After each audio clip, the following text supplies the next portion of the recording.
I was able to work with my counterpart, Dan Prestabach, the county at the time. Pitched the idea to Dan. Dan was on board. The county was on board.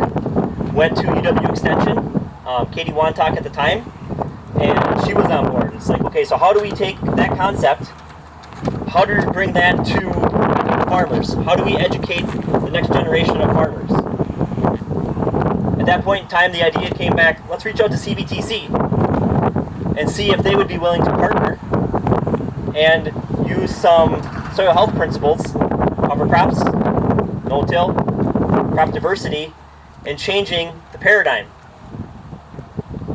We're still in a corn soybean system. How do we introduce different crops? How do we introduce different concepts? No-till, nutrient management planning, crop diversity. What does that do for our insects? What does that do for our water quality? Hopefully today we can touch base on a little bit of everything.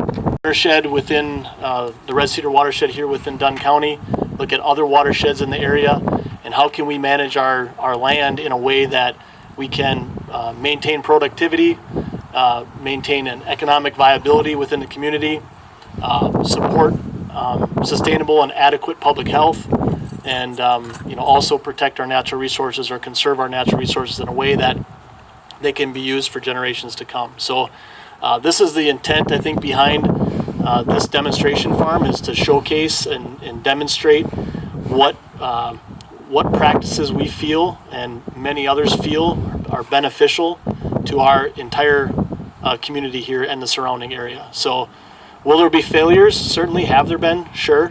But that's how we learn, and that's how we grow from that. So there's some pretty cool demonstrations we're going to share today. And like John said, please don't be afraid to raise your hand or ask questions. That's the point of some of this, is to engage, and we can learn from each other as well. So with that, we're going to go to Brent.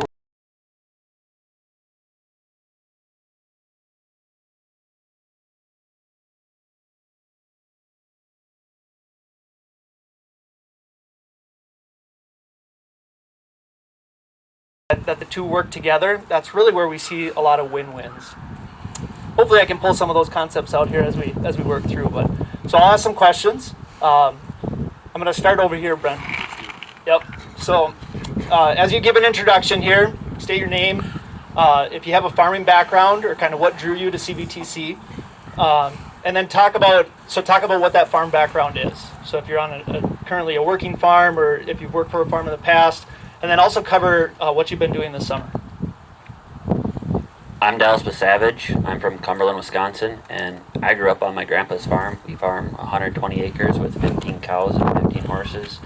I came to CBTC after trying a private school and just wanting to get back into the agriculture. And for a summer internship, I work at Synergy Co-op, so I drive tender trucks, water trucks, spray, spread fertilizer, run the chem shed. I've done the whole side of the co-op thing, just trying to get used to everybody and learning that way.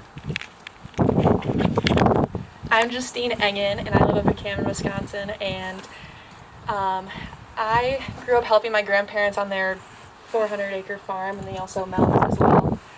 Grew up helping on that and realized I wanted to go in the agriculture industry. I came to CBTC because of all the hands-on learning and how much passion the instructors have for the industry that they're in.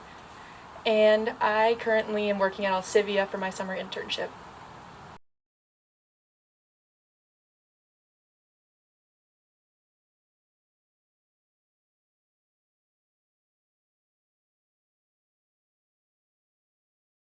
To have good crop production, not requiring irrigation.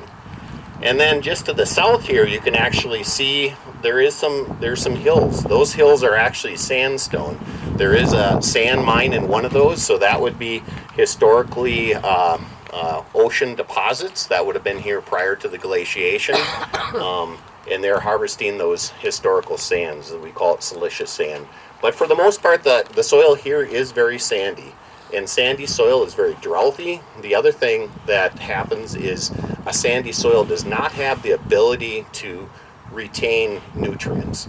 So when we start putting things like excess nutrients on, so on and so forth, they can actually move through the rooting zone. And I think we'll talk about some of the rooting zones coming up here too. So And then obviously on the northwest corner where it's really sandy. Again, that's where we have the hardest time actually holding the moisture.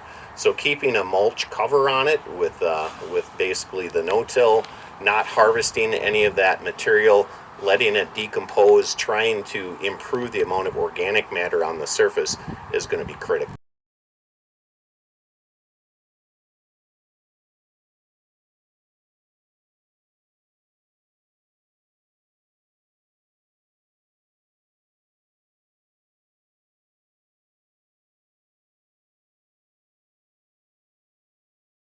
There really isn't a whole lot of runoff taking place.